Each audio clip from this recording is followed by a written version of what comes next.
ये yellow cable जो wifi router के पीछे लगी होती है या कैमरों के पास लगी होती है, तो ये कई बार लोगों को डर रहता है कि टूट तो नहीं गया, कहीं ब्रेक तो नहीं हो गया। तो ये कैसे उन्हें पता चलेगा, या इसे हम काम करते हुए कितना बचाएं कि ये ब्रेक ना हो, इसमें कोई दिक्कतें ना आए। तो इसमें देखिए, इसमें तो आती रहती है ऑप्टिकल पावर। ये देखिए, ये अभी जीरो है। इसको इसमें लगाने के बाद पता चल जाएगा ये ऑप्टिकल पावर आ रही है। ये हमारी ऑप्टिकल पावर आ रही है।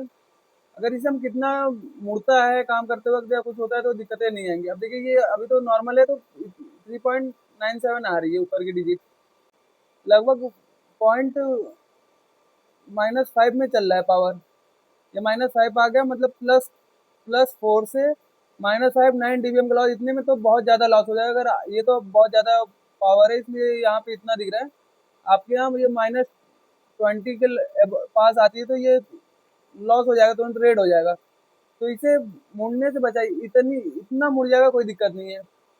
इसे इस तरह से इसके पास काम करिए कि यहाँ पे बैंड ना आए या बीच में बैंड ना आए। ये बीच में अगर किसी चीज़ में बाई चांस फंस के खिंच गई या कुछ भी हुआ, तो ये कम से कम इसके बीच में वी वी शेप ना बने। वी शेप अगर यहाँ पे बनता है, देखिए वी बैंड हो रही है, ये यहाँ पे नंबर भाग रहा है। ये खोलने के बाद देखिए तुरंत नंबर प्लस में आ गया। तो इसको आपको बैंड होने से बचाना है। ये इतना तक आप इसे मोड़ सकते हैं, जैसे एक उंगली के अंदर उंगली रखने के बाद इतनी गैप बन रही है, यहाँ तक रखेंगे तो कोई दिक्कत नहीं आएगा।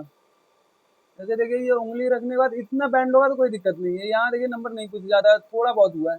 अगर इसे ही बहुत ज़्यादा करेंगे तो ये देखिए यहाँ पे तुरंत नंबर चेंज होने लगेगा। ये देखिए नंबर चेंज हो रहा है। जितना अगर ये बैंड बढ़ेगा, ये नंबर चेंज होगा।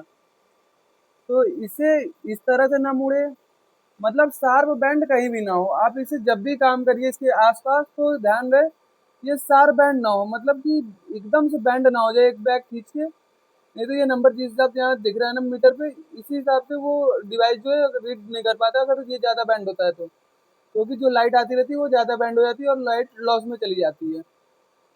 तो इसे कभी इस तरह से बैंड नहीं करना है। इसे हमेशा यहाँ से स्ट्रेट रखना है। अगर कहीं से भी आपके दीवार या कहीं से भी जा रही है तो वहाँ इससे ज़्यादा बैंड ना हो। या अगर कभी आपको ऐसा रिस्क लग रहा है तो ध्यान रखिए कि कम से कम यहाँ पे वी ना बन पाए। ये एंगल जो है यहाँ वी बनेगा, जहाँ तुरंत ही ऑप्टिकल फाइबर ब्रेक हो जाएगा। अब ऐसे आपको दिखाएंगे अगर वी बनता है तो क्या होगा। ये यहाँ पे आपको दिखाते हैं, ब्रेक हो रहा है। और यहाँ पे इसके पास बहुत पतली कवर होती है यहाँ पे। अगर ये तुरंत मुड़ेगा ना तो यहाँ से तुरंत ब्रेक कर जाएगा। अब ब्रेक कैसे करता है देखिए, हम दिखाते हैं। इसमें अभी एक लाइट जलाते हैं हम। ये लाइट यहाँ से पास करा रहे हैं। ये सीधी है तो लाइट नहीं पता चल रहा है यहाँ से, लेकिन यही अगर हम इसको बैंड करेंगे तो लाइट तुरंत तेज हो जाएगी। और ये बहुत ज़्यादा जब बैंड होता है, शार्प बैंड हो गया, अगर अभी तो ये लाइट पास हो रही है, आगे जा भी रही है, यहाँ भी आ रही है, आगे भी आ रही है। अगर ये शार्प बैंड होता है, तुरंत को खींच जाता है पीछे को।